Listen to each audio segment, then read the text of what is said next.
Bueno, perfecto. Siendo las 3:04 de la tarde, hora Colombia, oficialmente quiero saludar a todos y todas las personas que están hoy con nosotros en este webinar. Quiero darles una calurosa bienvenida. Nuestro evento del día de hoy se titula Impact Readiness. Tu empresa está lista para medir, gestionar y escalar su impacto.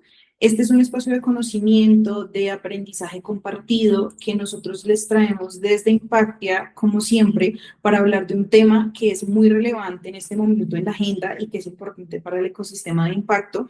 Y principalmente la conversación que nos trae el día de hoy aquí a este espacio gira alrededor de una pregunta principal que es ¿cómo saber si realmente tu empresa, organización, emprendimiento o startup está listo para recibir inversión y cómo está manejando su impacto?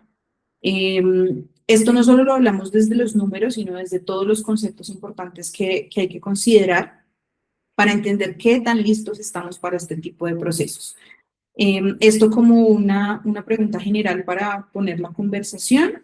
Mientras hacemos esta corta introducción, queremos que nos cuenten a través del chat desde qué país nos ven y qué empresa, organización, emprendimiento o startup representan. Queremos conocerlos un poco mejor. Ahora lo que quiero hacer es saludar a nuestra speaker del día de hoy. Es una invitada especial que tiene mucho conocimiento sobre este ecosistema y sobre la inversión de impacto. Hoy tenemos con nosotros a Laura Ortegón. Ella actualmente hace parte de New Ventures. Es economista con más de una década de trayectoria en el sector financiero y de inversión. Ha trabajado con entidades como Grupo Bolívar y Da Vivienda, liderando procesos de gestión de portafolios de venture capital, planeación financiera, y tiene un enfoque muy específico en la combinación entre el rigor del análisis financiero con la visión estratégica, esto con el fin de identificar oportunidades de negocio de alto impacto. Entonces, en primer lugar, Laura, buenas tardes, ¿cómo estás? Bienvenida. Hola Nubia, muchas gracias. Hola a todos. Bienvenidos a este webinar, que sea muy interesante y útil para todo lo que están haciendo sus compañías. Un gran inicio, Laura, muchas gracias. También muchísimas gracias por sumarte y por traernos aquí todo tu conocimiento y toda tu experiencia. Antes de arrancar, quiero explicarles muy rápidamente cómo va a ser la dinámica. Va a ser una conversación que yo estaré orientando, haciéndole algunas preguntas sobre este tema a Laura para que nos vaya compartiendo pues todo este conocimiento del que queremos hablar el día de hoy.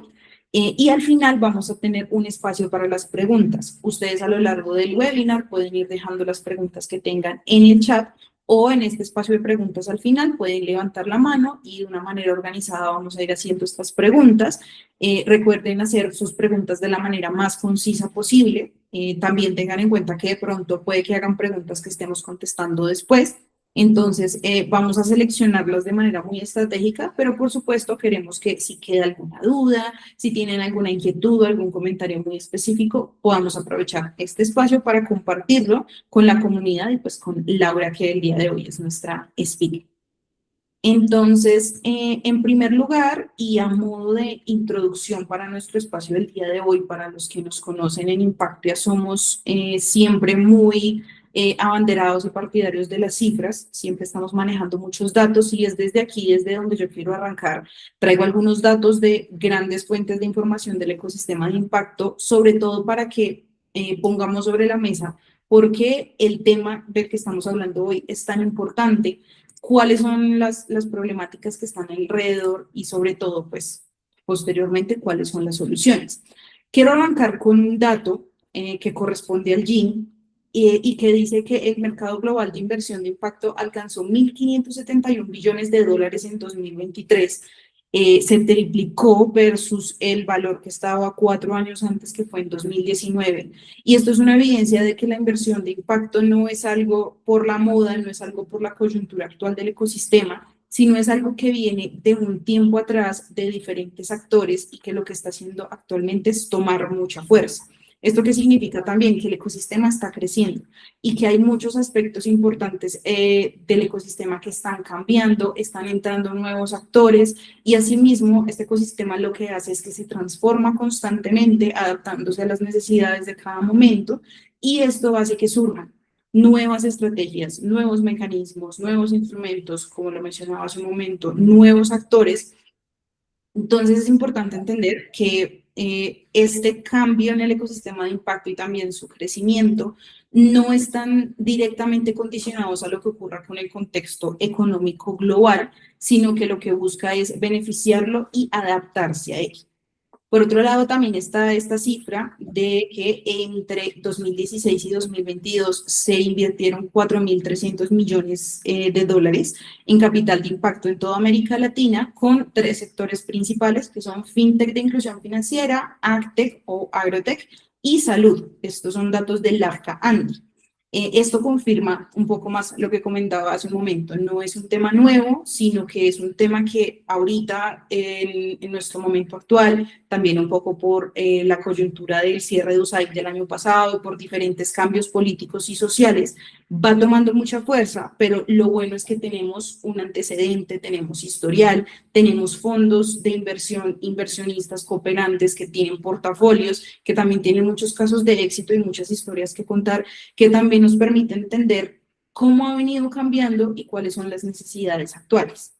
Y la cifra con la que cierro esta introducción es una cifra que llega directamente al por qué hoy estamos hablando de Impact Readiness, Investment Readiness, y es que según un dato del estudio El estado del ecosistema de innovación social en Latinoamérica y el Caribe, que organizó el BIT Lab, más del 60% de los fondos de impacto en América Latina hasta hace unos años reportaban dificultad para encontrar organizaciones en etapa temprana con suficiente preparación para recibir inversión.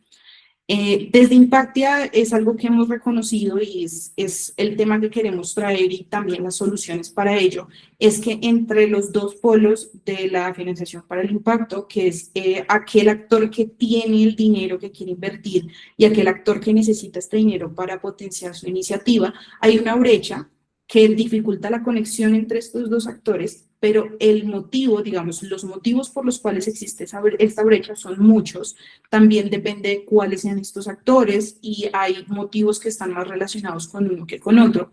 Pero el que queremos traer aquí el día de hoy es que en muchas ocasiones no es que no haya dinero dispuesto, capital dispuesto para la inversión de impacto, sino que a los fondos, a los cooperantes, a estos grandes bancos les está costando encontrar empresas, emprendimientos, startups, organizaciones o iniciativas que tengan verdadero potencial para poder invertir en ellos su dinero. Cuando nos referimos a verdadero potencial, estamos considerando muchos aspectos y esta es la conversación que traemos el día de hoy. Entonces, muchas veces la empresa no está preparada para recibir el financiamiento, pero acá lo importante es entender qué puede hacer para estar preparada, cuáles son los datos indicadores que puede brindar, cómo puede identificar que lo está o no lo está y pues entonces por este motivo traemos aquí a Laura el día de hoy para que nos comparta su experiencia, también para que nos hable un poco de lo que hace New Ventures y entender desde un origen cómo funciona el Impact Readiness, Investment Readiness. Entonces, para arrancar, Laura, yo quiero hacer una pregunta bastante general que es, ¿qué significa realmente estar listo para recibir inversión de impacto? Súper, gracias Nubia y gracias por esos datos, creo que súper relevantes justo para empezar con esta pregunta. Y más que todo lo que mencionabas de que el 60% de los fondos no encuentran empresas que estén listas. Bueno, ya más adelante de pronto discutiré un poquito eso también, porque no es necesariamente solo, digamos, que culpa o solo una necesidad desde el emprendedor, sino también desde el inversionista. Pero pues básicamente, y para responder la pregunta, estar realmente listo para recibir inversión de impacto no significa que tengo todo solucionado en la empresa. De hecho, muchos inversionistas entran a ayudar a terminar de arreglar temas de gobernanza o temas empresariales o de impacto en la compañía. Entonces, ¿qué sí significa estar listo para recibir inversión? Básicamente es poder defender tu historia de impacto con datos. Entonces, es poder explicar cómo estás impactando a través de unos números y poderlo presentar en un due diligence y poderlo argumentar, digamos que en este proceso de debida diligencia. Tener el lugar donde decimos, mira, aquí está la evidencia de que lo que estamos haciendo está funcionando y esto es hacia dónde vamos.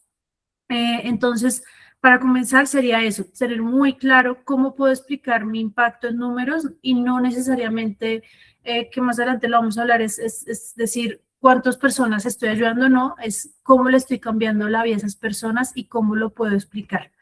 También te diría que es muy importante, y de hecho pues lo vamos a hablar también más adelante, pero todo el tema de tener una empresa o una organización constituida, muchas veces vemos que no, que las empresas, cuando el inversionista dice, listo, me encanta todo lo que estás haciendo con las comunidades o todo lo que estás haciendo con el tema del océano, demás, estoy listo para invertir. Las empresas no tienen bien registrada la compañía, no es una organización como tal, no gubernamental, entonces no va a recibir grants, por ejemplo, no tiene bien hecha la, digamos, si es una organización con un brazo comercial, no tiene bien hecho que una dependa de la otra.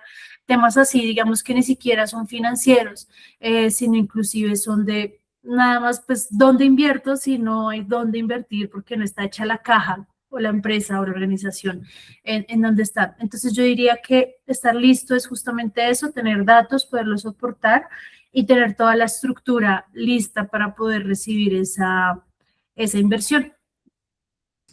Súper, Laura. Ahí rescato mucho este comentario de los datos, porque es un gran dolor que suelen tener las empresas y organizaciones. Nosotros desde Impacta lo hemos identificado, y es que si bien están generando el impacto desde su percepción del trabajo que hacen y desde su gran propósito, no saben cómo demostrarlo. Y muchas veces esta es la falencia a la hora de presentar, y creo que es clave en esta conversación entender este punto. Y también con respecto a un comentario que hiciste hace un momento, paso a la siguiente pregunta, que es, ¿qué diferencia declarar el impacto, lo que yo digo, a las evidencias del impacto y el impacto que yo realmente estoy generando en las comunidades o en los beneficiarios? ¿Cómo se puede diferenciar?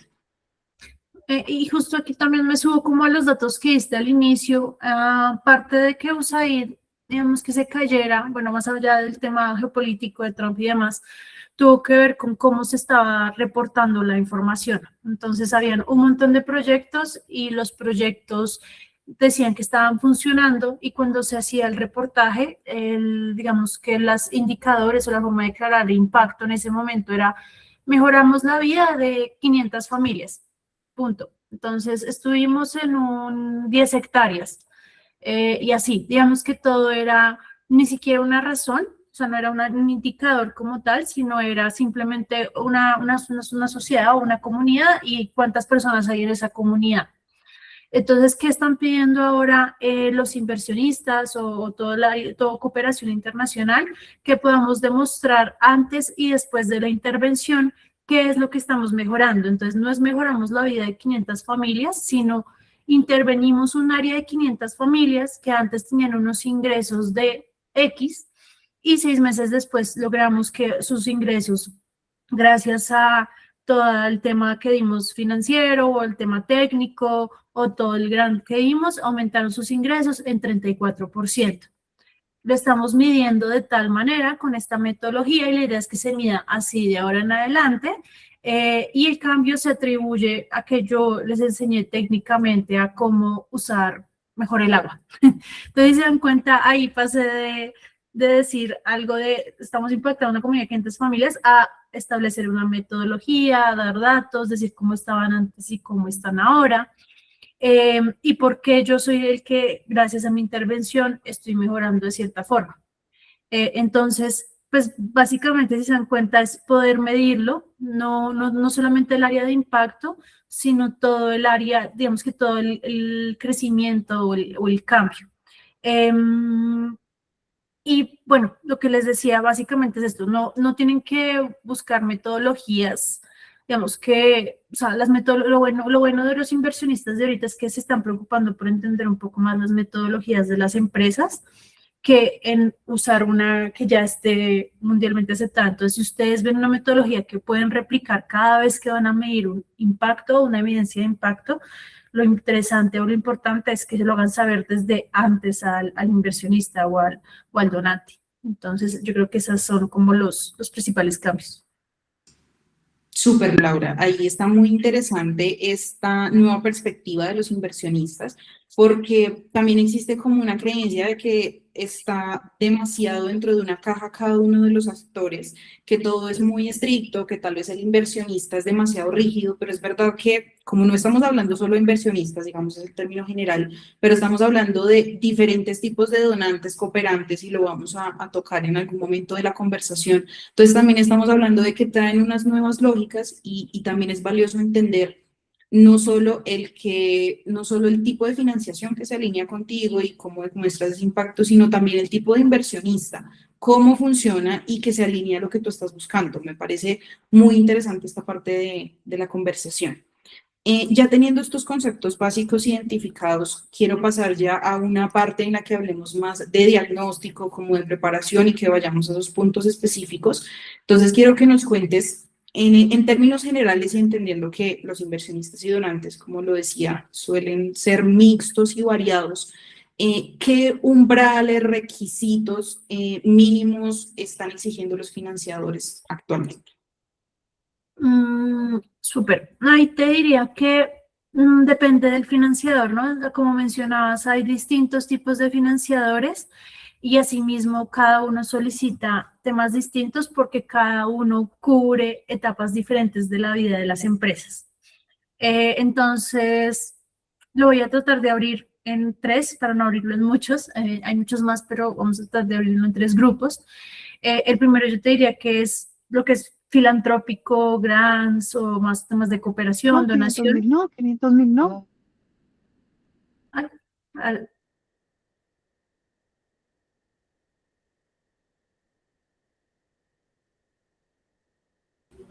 Ahora se te silenció el micrófono. Silencio el micrófono.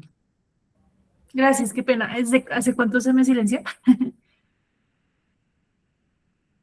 Iniciando la respuesta. Bueno, Sí. listo.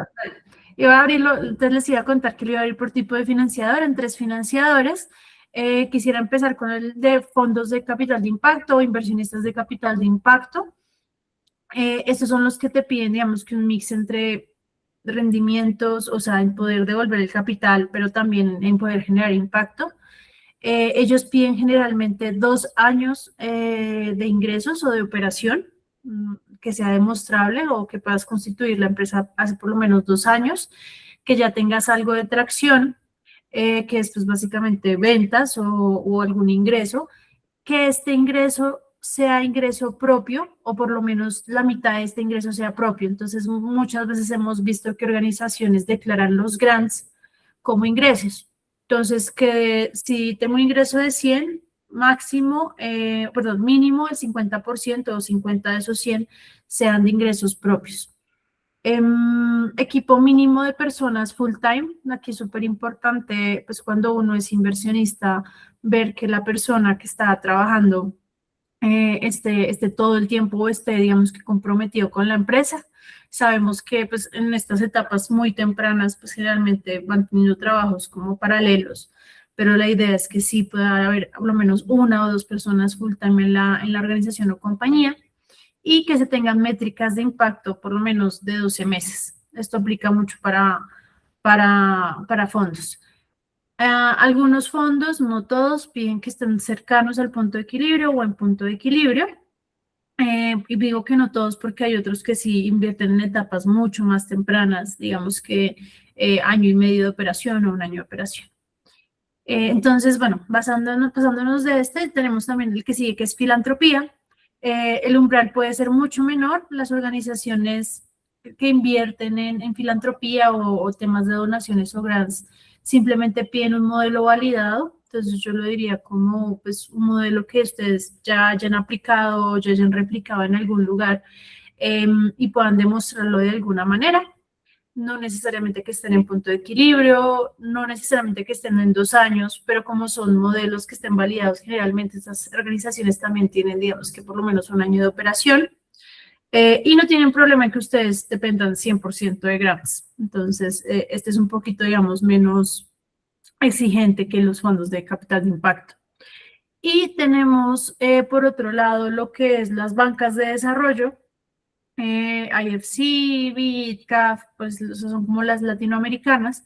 Ellos también piden 2 años de estados financieros, pero auditados. Esto quiere decir que el revisor fiscal, o sea, que ya esté todo en línea, que estén aplicando todas las normas financieras internacionales y demás, y que puedan demostrar también una atracción o un impacto mucho más grande que en los otros dos. Digamos que el Venture Philanthropy, pues, lo que es filantropía, les permite un poco más comunidad, lo que decía, por ejemplo, las 500 familias.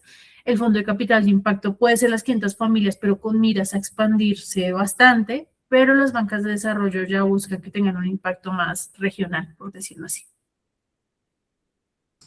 Ok, súper y muy valiosa esta división, realmente pues considerando la diferencia que hay en los requisitos entre los diferentes tipos de inversionistas, cooperantes o donantes.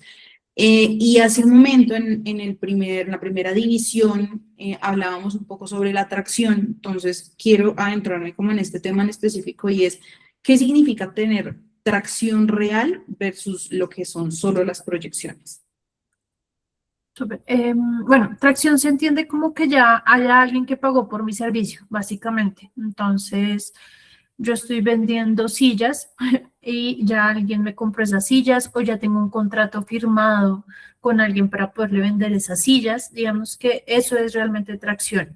No la promesa de que me van a comprar, no la promesa de que hice unas encuestas y en las encuestas sale que el servicio sí va a ser interesante. No, digamos que ya es como cashing o sea, como dinero en el bolsillo, básicamente. Generalmente, pues, la atracción se mide con mínimo 6 o 12 meses en los que va creciendo, entonces, pues, lo que uno espera es esas sillas, digamos, las salí a vender hoy, el mes siguiente 26, el siguiente 12 y así, por lo menos unos 6 meses en las que el mercado va conociendo mi producto o servicio, yo tener una tendencia creciente pues, en los ingresos. No solamente en ingresos, porque pues sé que de pronto no todos son empresa, obras o comercial, sino también en beneficiarios medios. Entonces, lo mismo, empecé a trabajar hoy con 10 personas, luego con 20, luego con 30 y así voy llegando de alguna manera a mi objetivo. Eso es básicamente la atracción. Y las proyecciones son eso que les digo, es establecerse un objetivo, la forma en que yo lo hago, que digamos que es una buena práctica, es tratar de ver cuál es el mercado. Entonces, digamos, hay 100.000 personas en la ciudad en la que yo quiero vender mis sillas, pero yo no le voy a vender a las 100.000 personas sillas, yo le voy a vender al 5%. Entonces, lo que yo hago es pues, de 5.000 personas. ¿Cuándo voy a llegar a vender esas 5.000 sillas? Yo creo que en unos 3 años. Entonces, lo que yo voy haciendo, esas son mis proyecciones. Digamos que es una buena práctica poder ver el mercado y definir cuánto del mercado quiero o apoyar o llegar o vender o prestarle el servicio. Entonces, una depende de la otra. Digamos que necesito saber qué tracción tengo para saber cómo proyectar y necesito pues poderme poner un presupuesto o un objetivo para poder saber pues cuánto tengo que ir vendiendo, cuánto tengo que, por ejemplo, si hago sillas, cuánta madera tengo que ir comprando y demás. Entonces, una necesita de la otra, pero son bien distintas en el uso ya empresarial. Súper, y esta información es muy valiosa porque creo que nos reitera y nos recuerda este aspecto de que hay diferentes prácticas, diferentes tácticas que son importantes implementar y que luego cuando queremos presentarnos ante un inversionista, tal vez esta práctica, esta actividad que hicimos no era la que debíamos hacer, pero hacen parte del proceso. Para poder llegar en un momento a un inversionista con tracción real es importante hacer una proyección, como lo comentabas, y creo que es bueno entender todas estas prácticas y todos estos procesos y también volver a lo que hablamos hace un momento, la evidencia, los datos, que al final esto es lo más importante para poder traccionar recursos hacia todas las iniciativas que tengamos. Y ahora con la siguiente pregunta, quiero darle un poco la vuelta a lo que estamos hablando en este momento. Entonces arrancamos hablando como de, bueno, ¿qué buscan los inversionistas en términos, cuáles son sus requisitos, cuáles son estos mínimos indispensables que ellos quieren ver en las empresas, en los proyectos, en las startups? Entonces quiero irme como hacia el otro lado. Entonces, ¿qué cosas son no negociables para un inversionista? ¿Qué aspectos son de verdad que indispensables para ellos? Y si tienes en mente también, sería muy valioso acá sumar aspectos tal vez la palabra no sea esta, pero aspectos prohibidos o cosas que si un inversionista los ve dentro de tu propuesta, dentro de tu organización, dice definitivamente aquí no vamos a invertir capital. Súper, bueno, ahí la pusiste, digamos que difícil, pero básicamente les voy a dar como unos tips, así como en la anterior pregunta.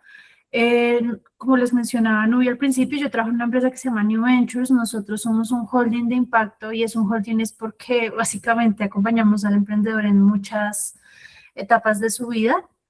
Tenemos un fondo de deuda, un fondo de venture capital. En mi caso, pues soy un tema más de asesoría financiera y hacemos, digamos que diferentes temas de apoyo, programas de aceleración y hacemos diferentes partes como de apoyo en las vidas de los emprendedores.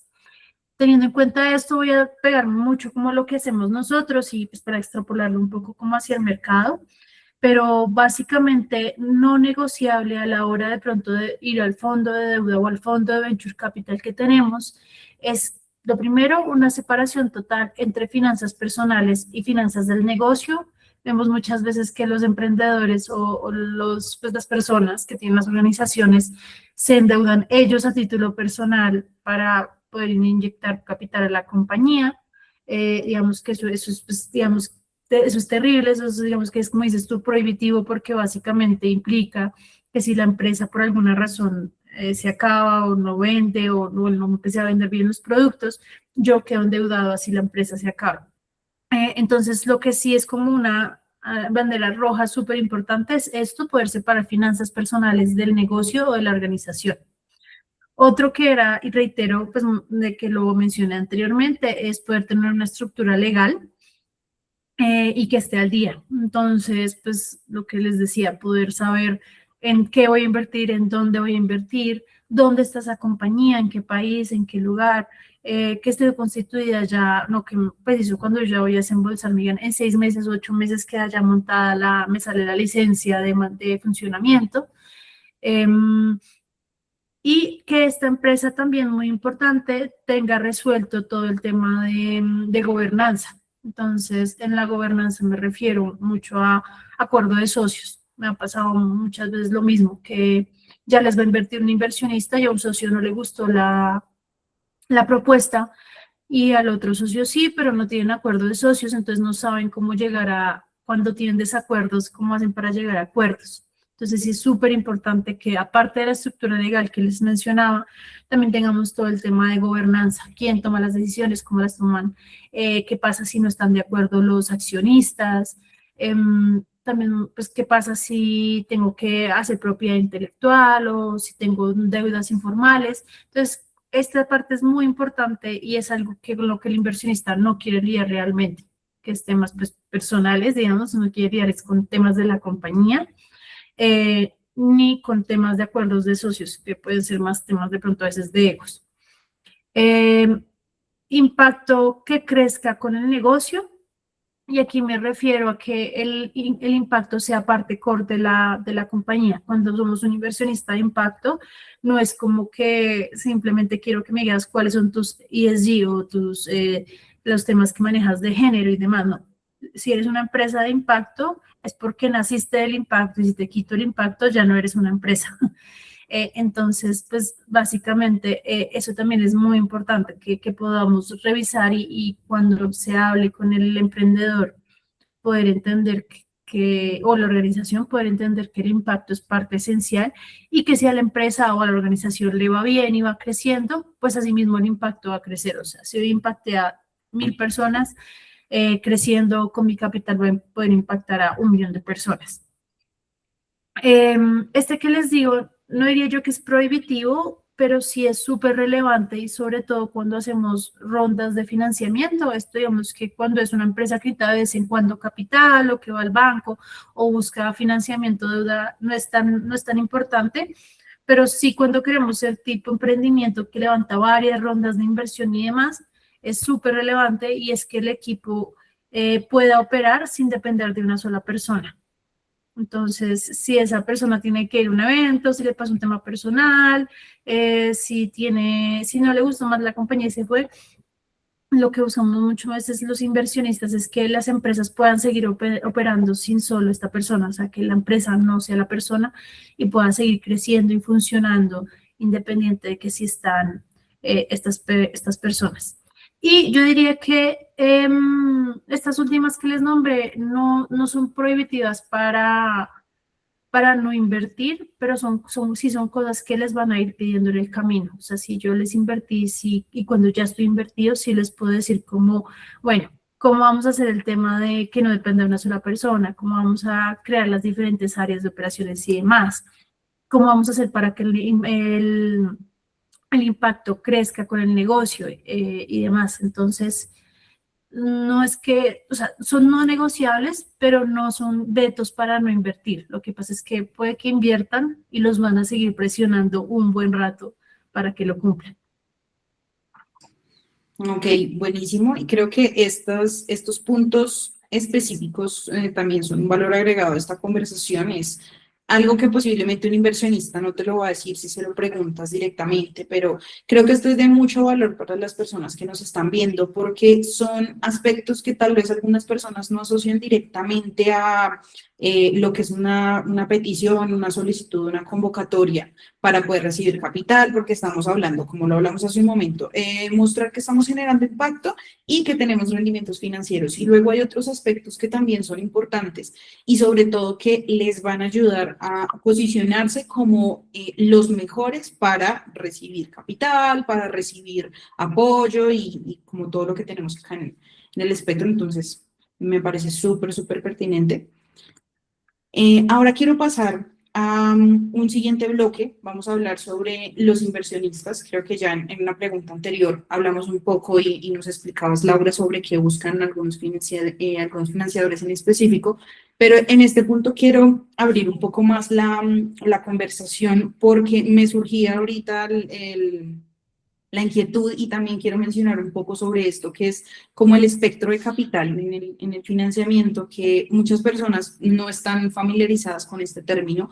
Pues quiero aprovechar este espacio para explicarlo muy rápidamente. Es como en un espectro en el que estamos considerando desde los actores que priorizan la financiación al 90-100% y que lo más importante, financiación me refiero al modelo de negocio que tiene la empresa, un inversionista, donante, cooperante que se enfoca mucho en el rendimiento financiero de una organización y luego al otro, el otro extremo del espectro, el que se concentra en que está generando impacto y para ese actor es lo más importante y como todos los instrumentos de financiación que hay en el medio, porque justamente cuando nos hablabas hace un rato de los requisitos mínimos de diferentes tipos de financiadores, identificábamos que algunos piden más tiempo, otros miden menos tiempo, unos miden más tracción, otros miden más impacto. Entonces, creo que una reflexión importante de esta conversación es que las empresas sepan que si, ejemplo, se encuentran con una convocatoria de financiación y resulta que los requisitos son bastante altos,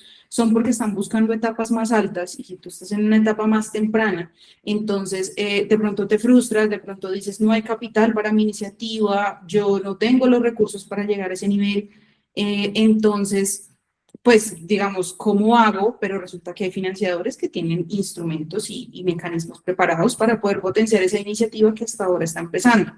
Entonces, me gustaría en esta parte, Laura, aquí menciono pues unos ejemplos de financiadores, pero que nos ayudaras un poco a entender, sobre todo en términos de etapas y de momentos de las empresas, cuáles son los que invierten en qué etapa. Entonces, ¿qué financiadores invierten en una etapa más temprana? ¿Qué financiadores ya están buscando muchos más resultados? Como para que también las personas que nos ven hoy se lleven una idea de a quién buscar cuando estén buscando este financiamiento. Súper. Bueno, aquí sí, de pronto me extiendo un poco más, pero justamente es por lo amplio de la pregunta.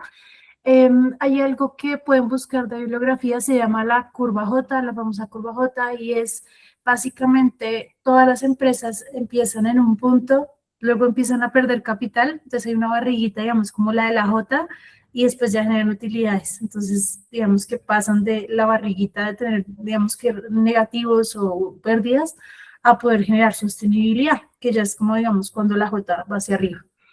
Entonces, en esa curva J, cuando la puedan buscar, van a ver un montón de imágenes, son súper útiles para entender un poco más esto. Y pues hay una curva J especialmente para el impacto. Entonces, las empresas, al igual que las personas, digamos que tienen como etapas de madurez. Entonces, nacen, como tú decías, desde la idea hasta que se vuelve una empresa madura. Entonces, nosotros lo llamamos como idea, startup o empresa de riesgo, etapa temprana, etapa en crecimiento y empresa madura. Entonces, lo tratamos de separar como en 5 niveles. Y cada nivel va a solicitar o a estar acompañado de diferentes inversionistas. Entonces, básicamente, en la idea, ¿quién lo apoya a uno?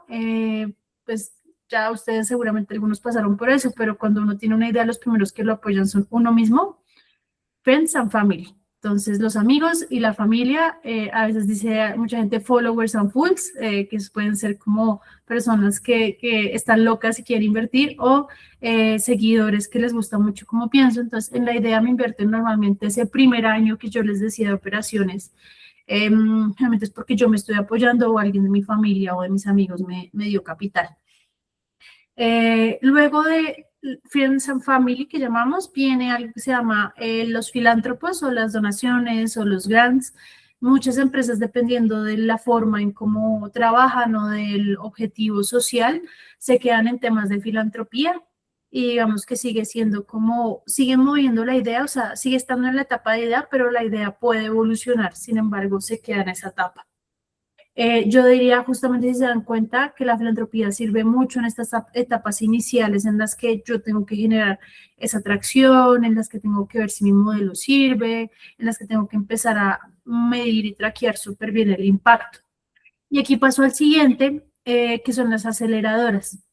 Algunas aceleradoras solo hacen transferencia de conocimiento, que digamos que eso es capitalizable, pero bueno, es transferencia de conocimiento, y hay otras aceleradoras que sí hacen, digamos, que cash, dan dinero a cambio de participación, o dan simplemente lo que llaman capital semilla. Entonces, ahí es muy importante, o muchas veces muchas empresas hacen el salto de idea a startup o de idea a empresa de capital de riesgo, es a través de estos programas de aceleración. Entonces son unos actores bastante relevantes porque dejan de ser, por decirlo así, friends, family y followers, y ya son realmente alguien que dice o que valida mi negocio y dice, sí, este negocio vale la pena como para hacer esta transferencia de conocimiento. Entonces eso, en lo que tú decías, en etapas tempranas, yo creo que estos tres pueden funcionar muy bien. ¿Quién me ayuda en ese salto de idea a empresa? Ahí tenemos a lo que se llama ángeles inversionistas. Estos ángeles inversionistas diría que siguen siendo muy followers o friends and family, pero adicionalmente uno, después de buscar la aceleradora o muchas aceleradoras, lo presentan a uno con empresas del sector. Entonces, si yo soy una empresa que hace purificación de agua, el ángel inversionista puede que trabaje en una empresa de temas de purificación de agua o de plantas de tratamiento de agua o algo así. Entonces, aquí ya voy metiéndome un poquito más al sector y recibiendo inversionistas estratégicos, que llamamos. En esta parte, digamos que esto que les he mencionado es el primero, yo diría, es el primer inversionista que pide capital a cambio del dinero. Los otros pues son más que todo donaciones o de pronto si son familias un préstamo, pero este es el primero que pide capital. En esta parte de la idea y a punto de pasar al capital de riesgo, tenemos lo que tú ponías acá, el Blended Finance. Entonces, ¿qué es el Blended Finance? Básicamente son que un inversionista puede prestarme capital a una tasa menor porque tiene atrás capital filantrópico. Entonces, no me entró a mí directamente el capital filantrópico, sino al inversionista, pero eso permite que el inversionista se arriesgue mucho más. Entonces, eso hace que básicamente podamos aumentar el impacto del inversionista, no solamente dándoselo a una empresa, sino que él se la pueda dar a varios. Entonces, aquí entra también la etapa de Blended Finance, que pueden buscarlo en etapas muy tempranas. Aquí también tenemos algo que no sé si todos conocen, se llama el crowdfunding. El crowdfunding básicamente es que todos queremos invertirle, voy a volver a la empresa de sillas, todos queremos volver a invertirle a la empresa de sillas, pero ninguno tiene el suficiente capital que necesita Laura para montar su empresa. Pero de pronto entre 10 sí tenemos entre todos el capital. Nos unimos todos los 10 recogemos 1.000, le damos los 1.000 a Laura y hicimos un crowdfunding. Entonces, esa también es otra solución en etapas tempranas que pueden buscar. Entonces, esas son como las que tenemos en etapas tempranas. Ya en etapas de crecimiento, crecimiento temprano o crecimiento, tenemos lo que tienes acá de fondos de Venture Capital y Family Offices. Esos van, o Corporate Venture Capital, que también están ahí.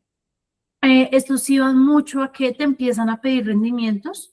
Entonces, sí te van, o sea, te piden tanto impacto como rendimiento, pero sí te van a pedir rendimientos. Entonces, ya tienes que demostrarles como una unidad. Entonces, eso, la silla me costó hacerla 100 y la estoy vendiendo a 120. Tienes que demostrarle que te estás ganando esos 20 pesos y por eso estás aumentando el impacto. ¿Cuál es la diferencia entre los fondos de Venture Capital y los Family Offices? Yo diría que los Family Offices son unos ángeles inversionistas con algo más de fuerza o combustible. También son no empresas, perdón, son entidades, organizaciones que se enamoran de un tema. Generalmente el Family Office quiere invertir en, volvamos al tema, en océanos. Entonces buscan empresas que estén haciendo temas de océanos y lo invierten. Entonces su tesis va muy dada como al feeling, al corazón o a cosas que les ha pasado en la vida y demás. Ellos invierten muy así. Y los Corporate Venture Capital, que son los corporativos, también. Entonces, si son una empresa financiera, les gusta invertir mucho en soluciones de agricultura, en soluciones financieras y demás. Mientras que los fondos de Venture Capital normalmente invierten en cualquier empresa que genere impacto, siempre y cuando dé rendimientos y siempre y cuando pues tenga impacto. Por el otro lado, pues estos sí te van a pedir a cambio, acciones a cambio de participación en la compañía. Entonces, si pues, eres el dueño del 100% de la compañía, puede que te pidan un 20, 30% en etapa temprana. Y por el otro lado, pues tenemos otras soluciones de deuda. Aquí sigue estando el tema del blended finance y de los microcréditos.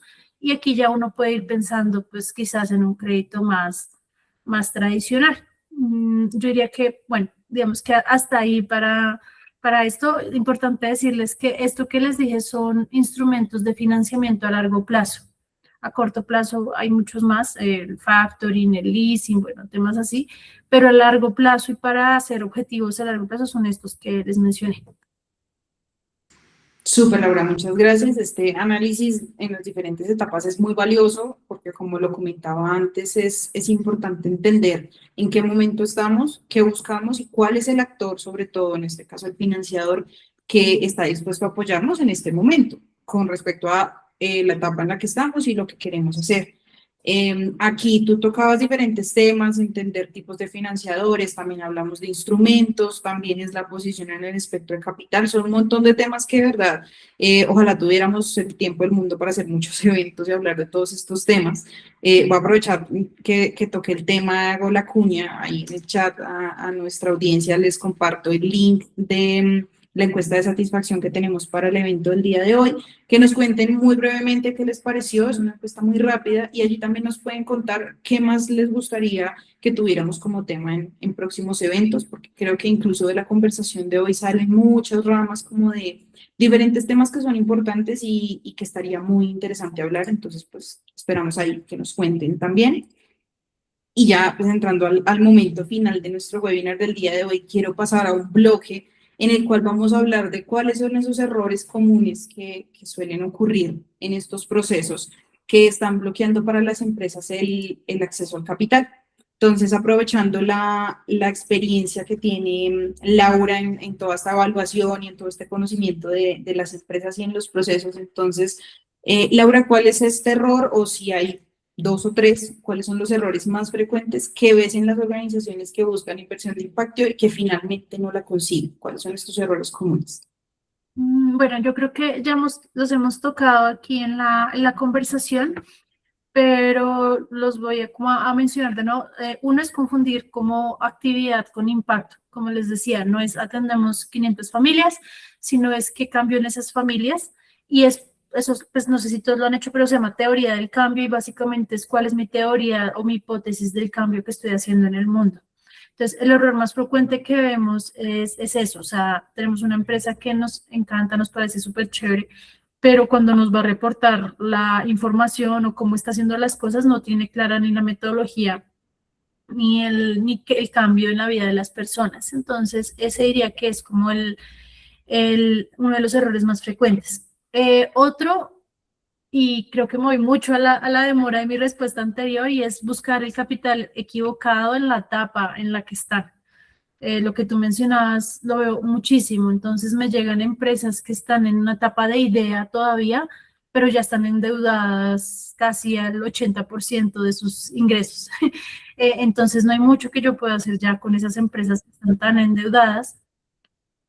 Y precisamente es por eso, porque hay como escalones, o lo que les decía, la curva J, en la que pues la empresa tiene que ir primero a grant, luego a equity, participar en convocatorias, entender cómo va funcionando el mundo, ir conociendo a estos ángeles inversionistas o a estas aceleradoras antes de lanzarse de pronto a dar equity de la compañía. Entonces sí es muy importante que puedan hacer eso.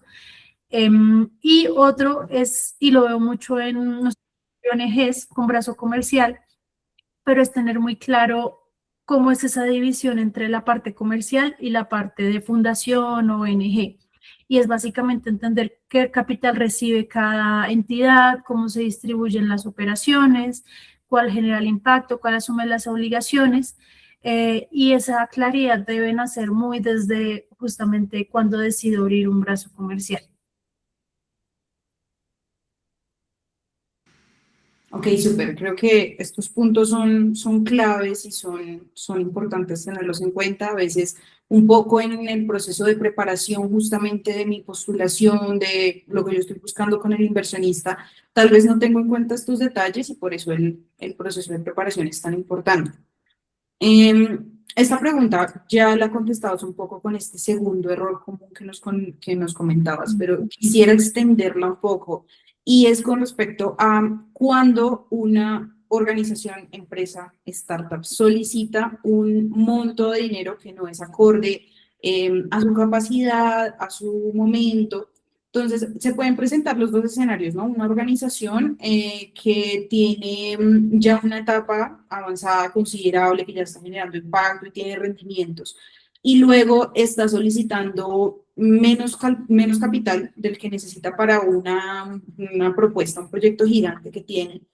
O pasa lo contrario, entonces pide mucho dinero, recibe el dinero y luego no tiene la capacidad de procesarlo. Entonces, entendemos que es un error, entendemos que no debería ocurrir, que hay que preparar correctamente una propuesta, pero también me gustaría aquí preguntarte, como para que haya una conciencia de lo que ocurre cuando solicitamos equivocamente un monto, ¿qué ocurre cuando le llega a la organización o a la empresa más dinero del que puede manejar? O sea, allí en términos de práctica, más allá de la teoría, ¿qué ocurre cuando se da esta situación? Súper. Acá yo te diría, y yo trato siempre de comparar las finanzas empresariales con las personales. Uno a veces piensa que las finanzas son muy difíciles y no digamos que hacer el estado financiero y cuadrar y demás es lo complicado, pero las finanzas realmente no son tan difíciles. Entonces voy a usar un ejemplo de finanzas personales, y es algo muy similar a cuando uno va a pedir un salario. Entonces, ¿qué pasa si vas por un trabajo en el que te están pidiendo 1000 cosas que tú sabes que no sabes, que no tienes la experiencia y demás? Y listo, te salió el trabajo, tienes un muy buen salario, pero no sabes cómo ejecutar lo que estás haciendo durante el trabajo.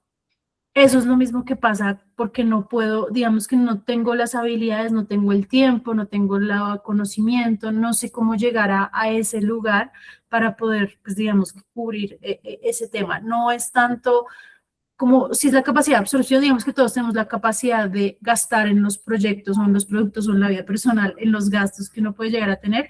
Es más cómo puedo yo cubrir esas responsabilidades que me trae de traer todo ese dinero, digamos, que a la mesa.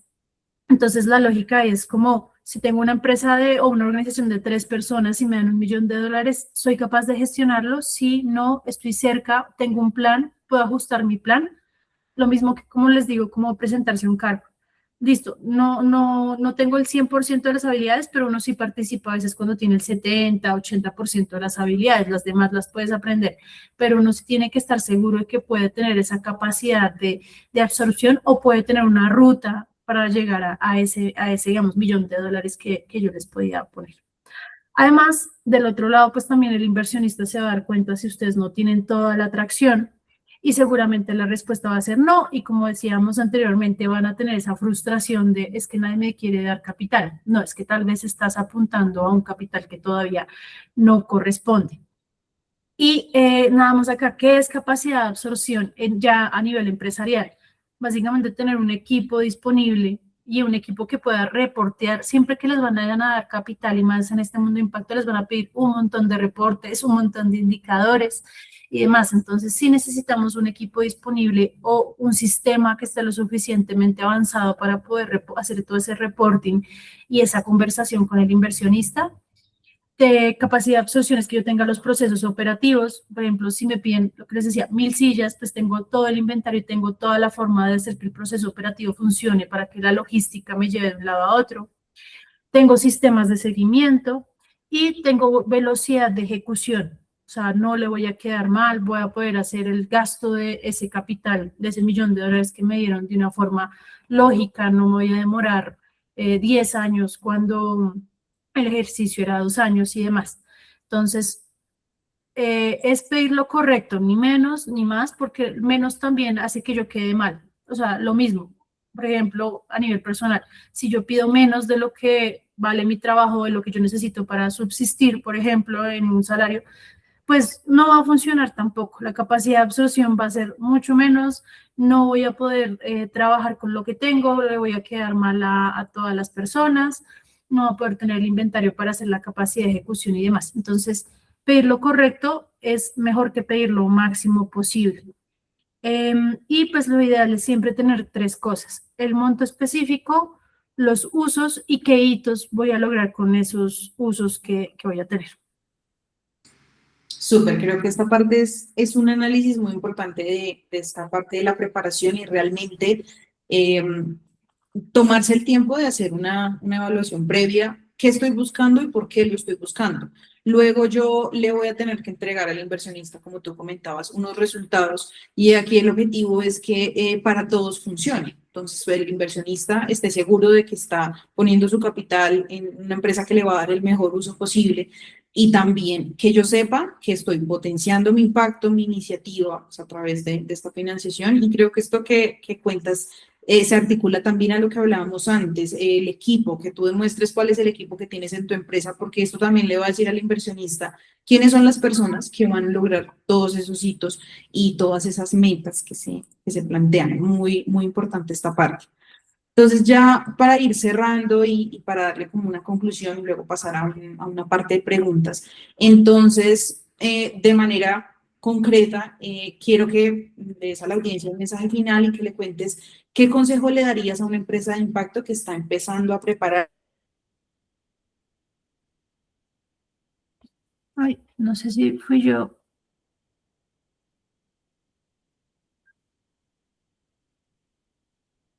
Hola, hola. No, Bueno, listo, no, pues ahí voy a ir respondiendo porque lo que ya se nos está acabando el tiempo, pero básicamente yo les daría 3 cosas concretas o 3 consejos concretos. El primero es empezar con los datos que ya tengo. O sea, si soy una empresa que cree que no tiene nada de información o nada de data, lo importante aquí es que empecemos con los datos que ya tenemos. No necesitamos un sistema perfecto ni nada, sino saber y empezar a medir la data, organizarlo y construirlo desde lo que ya tengo. Si ya tengo, por ejemplo, un ejercicio de 100 personas a las que logré darles capacitación técnica, pues vámonos con esas 100 personas, busquemos 10 y empecemos a poder medir cómo, qué mejoramos en sus vidas, si les sirvió, qué feedback podemos tener, o si tuvimos ya ventas, también lo mismo, buscar retroalimentación sobre esas ventas. Y de ahí podemos empezar a construir este sistema y metodología que yo les mencionaba. La segunda es entender que la preparación financiera es desgastante. Por eso les decía que es importante que haya personas full time en la compañía o en la organización, porque es un proceso que se demora al menos 6 meses, preparamiento financiero, así que tengamos que tener toda la data organizada, pero también que tengamos que buscar alguna data que no existe, pero necesitamos para poder recibir inversión. Entonces, pues muchas veces lo que les decía, se sientan con un family office o con un ángel inversionista y les dice, ya les quiero invertir, me encanta su negocio, me encanta su idea. pero cuando van a invertir ven que no pueden. Entonces es importante que no tratemos de hacer esto una semana antes de la reunión, 2 semanas, sino que tengamos un proceso muy, pues digamos que es consciente de lo que se demora. Y lo último, pues es ya lo que, y reitero, es buscar el tipo de financiador correcto y prepararme específicamente para ese. Si ya sé que lo mío es más hacia ángel inversionista, pues tratar de entender quién es ese ángel inversionista. Me voy a ir a sentar con el duro o con, pues, con el, digamos, con un cargo alto de una empresa financiadora. Pues busquemos cuál ha sido su track record, busquemos qué hace la empresa, intentemos de revisar y cómo nos preparamos para este inversionista y qué le puede llegar a interesar de mi compañía. Y esto también me ahorra mi tiempo de irme sentando con personas que seguramente no se alinean con los valores o con el capital que necesita mi empresa. Buenísimos estos tips, Laura, ya como para llegar a esta conclusión. Vamos a pasar al momento de las preguntas, vamos a extendernos un poquito más de las 4, pero pues aprovechemos para, ya que tenemos a Laura aquí para hacer las preguntas. Mientras tanto, aquí les aparece en la pantalla el QR a nuestra plataforma. Recuerden que desde Impact ya trabajamos todos estos temas, inversión de impacto, los ayudamos a conectarse con inversionistas, cooperantes, con las oportunidades que están en tendencia en este momento. Como siempre, los invitamos a que hagan parte de esta comunidad, también para que estén pendientes de próximos eventos que tengamos para compartir toda esta información. Quiero arrancar, bueno, ahorita tuve un problema con el internet y se me perdieron algunas preguntas, pero recuerdo una que quiero aprovechar para hacerle a Laura, que es que nos cuentes un poco más a grandes rasgos y de lo que recuerdes algunos instrumentos o mecanismos, oportunidades que hay de financiación a corto plazo, porque las que estuvimos hablando hace un momento eran más a largo plazo, más como con mayor nivel de compromiso, pero entonces a ver si nos puedes hablar como por ejemplo de factoring y de algunas otras que están como más a corto plazo, porque pues también pueden ser de interés para las empresas de hoy. Sí, yo les diría que, bueno, para empezar, ¿qué significa corto plazo? Como les decía, a largo plazo va con la visión de la compañía y demás. Las de corto plazo son soluciones más de liquidez. Entonces, yo sé que necesito financiarme para comprar la madera para hacer las sillas, pero cuando me entre el dinero de las sillas ya puedo pagar el crédito. Entonces, eso no va a pasar en, no sé, 6 meses ya tengo el capital y en 6 meses ya tuve esta solución de liquidez. Entonces, estos son lo que llamamos los cortos plazos. ¿Qué puede ser corto plazo? El capital semilla que les mencionaba, las aceleradoras, muchas veces lo dan para que uno se lo gaste en algo de corto plazo, un sistema contable, un tema de puntual, de pronto de comprar una planta y demás. El factoring, que básicamente es que ya tengo una factura emitida y básicamente lo que hago es decirle al factoraje, venga, yo tengo una factura que me van a pagar a 120 días porque trabajo con una empresa gigante, pero necesito el capital ya. Entonces la empresa de factoring les dice, listo, pero yo no le voy a pagar el 100%, sino le voy a pagar el 95%, pero se lo voy a dar ya mismo, o sea, mañana le desembolso. Listo, entonces pues te doy la factura, se la pagan a esa empresa, no a mí, pero yo ya recibí el capital hoy. El capital de trabajo que llaman, entonces muchas veces necesitamos capital para inventario. Por ejemplo, el ejemplo que les puse la silla es perfecto y es justamente para cubrir esos ciclos de capital de trabajo, de cosas que necesito para poder trabajar en la compañía y que yo tengo ciclos. Entonces, ese inventario se mueve cada 6 meses, pues pido un crédito que se llena de nuevo cada 6 meses y lo voy pagando cada 6 meses. Deudas de impacto. Hay ahorita muchos financiadores de impacto. De hecho, nosotros tenemos uno que se llama Biguala y básicamente ellos prestan entre 6 y 3 meses y 3 años, que 3 años podríamos decir que no es corto, sino mediano plazo, pero básicamente pues son para este tipo de, no sé, una planta que me va a demorar 6 meses construyéndola y va a llegar a punto de equilibrio en 18 meses. Estas deudas de impacto les dan tasas preferenciales frente al mercado tradicional, pero a cambio les piden métricas de impacto. Blended Finance, el Blended Finance también hay algunos que son para corto plazo, ahí pueden, de hecho, pues hay algunos que la misma empresa de a corto plazo y largo plazo pueden ir a cualquiera de estos inversionistas. Y acá hay uno muy chévere que no muchas veces lo tienen en cuenta las empresas, pero se llaman las alianzas estratégicas y no necesariamente implican que yo me vaya a financiar, sino yo lo pongo así. Entonces, yo vendo leche en Tetra Pak y el otro vende bizcochos, bueno, digamos, gancitos o chocorramos y demás. Entonces, lo que yo le digo es, hagamos un producto en conjunto en el que vendemos la leche y el chocorramo juntos, más baratos, y las ganancias no las dividimos 50-50.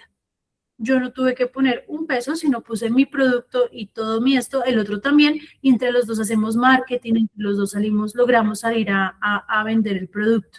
Entonces, esta es también otra forma de financiarse o de aumentar ventas o de aumentar reconocimiento y no necesariamente implica dilución o financiamiento de la compañía, pero sí implica que yo pueda de alguna manera mejorar mis ventas o disminuir mis costos. Súper, Laura, muchas gracias. Creo que esta respuesta fue bastante completa. Y quiero aprovechar esta parte final de lo que nos contabas de las alianzas estratégicas para hacer esta pregunta que ¿es posible presentar una solicitud de donación de manera conjunta con las comunidades beneficiarias, considerando que las iniciativas de la persona que nos plantea la pregunta se desarrollan directamente en territorio y en coordinación con organizaciones comunitarias? ¿Cómo funciona este tema de la presentación conjunta? Yo te diría que frente a donantes, cooperación o inclusive un inversionista, el que sea, siempre te van a pedir que haya una cara. O sea, sí es importante que dentro de el contrato, el módulo, la propuesta que hagas, estén las dos entidades y se diga que es una colaboración estratégica y demás, pero siempre hay alguien que tiene que ser el que va a recibir los recursos y los va a gestionar y a distribuir. Otro, el que sea el que, pues si hay un tema de pronto de arbitraje o de resolución de conflictos, que sea el que más va a responsabilizarse. Entonces, es muy común que veamos propuestas en las que hay diferentes colaboración entre entidades, comunidades y asesores y demás, pero sí lo que se necesita es que haya una cara visible y una entidad a la que pueda darle los recursos. De nuevo, si tú eres un asesor que se está pegando a una comunidad que ya tiene una ONG, pues usa la ONG para recibir esos recursos porque tú no tienes, pues como a título, digamos que personas naturales no pueden recibir donaciones, ¿sí? Entonces es saber usar la estructura que ya tienes, la estructura legal que ya tengas a la mano, ya sea una ONG, una empresa comercial, lo que sea, y quién se va a responsabilizar o quién va a ser como el gestor fiduciario, llamémoslo así también, del movimiento de los recursos.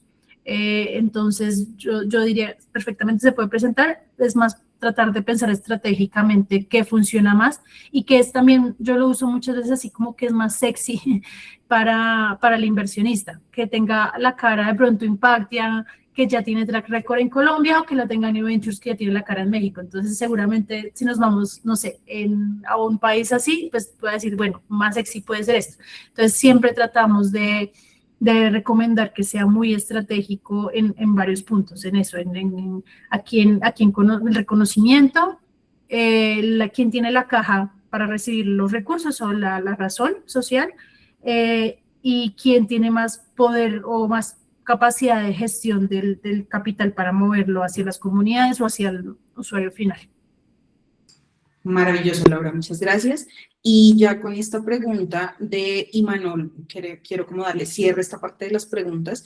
Creo que es una situación muy específica y vale la pena evaluarla a la luz de todo lo que conversamos antes. Y es, si no tengo un estado de resultados claro, porque no tengo tracción, sí sé cuánto dinero se le ha invertido, ya hay avances de medición de impacto y entendimiento de lo que hace la tecnología, ¿a quién debo buscar o qué puedo hacer? Un contador. Ahí básicamente el contador te va a ayudar a escribir en estados financieros dónde meter el capital que hayas invertido, si tú ya tienes las facturas o los papeles en donde digan cuánto dinero les has metido, ellos ya pueden a través de normas NIF incluir todo esto en los estados financieros. Ya hay avances en medición de impacto y entendimiento de lo que se hace en la tecnología. Perdón, Yo diría estoy viendo la pregunta. Me refería más bien a, o sea, no a quién que me ayude, sino a quién puedo buscar que me pueda, con quien pueda captar el capital, pues. ¿Qué institución puede ayudarme al financiamiento? Si no tienes un estado de resultados claro, yo te diría que lo mejor es que buscaras una aceleradora. La aceleradora te ayuda, por un lado, a formalizar el estado de resultados, y por el otro, muchas aceleradoras tienen capitales, semillas o grants. Entonces, ahí sí te recomendaría los que hablábamos del principio de Friends and Family, filantropía o una aceleradora que te pueda ayudar en las dos vías. Muchas gracias. Sí, de hecho en New Ventures, no sé si impacta, pero en New Ventures sacamos continuamente, si quieren síganos en LinkedIn también, sacamos continuamente programas de aceleración en diferentes países de Latinoamérica y muchos de ellos van con un grant o un capital semilla para ejecutar lo que se trabaje durante el proceso. Entonces, si quieren ahí y buscar empresas parecidas a New Ventures sirve bastante para esos casos. Listo, súper, Buenísimo, Laura, gracias. muchísimas gracias. Listo también, gracias a Emanuel por la pregunta. Y listo, con esta pregunta pues ya llegamos al final de nuestra conversación del día de hoy. Muchísimas gracias a las personas que nos acompañaron y principalmente a Laura por sumarse a esta conversación y por compartirnos pues toda esta información. Creo que fue un análisis profundo de aspectos importantes en lo que es estar listo para recibir capital, para acercarse a los financiadores, cómo entender el impacto que estamos generando. Los invitamos a que estén pendientes de nuestras redes sociales, que se registren en nuestra página, que hagan parte de nuestra comunidad, que nos cuenten qué les pareció el espacio del día de hoy y nos encontramos en futuros eventos para seguir teniendo todas estas conversaciones tan valiosas. Muchas gracias, Laura, y muchas gracias a todos. Gracias a todos, que tengan buena tarde.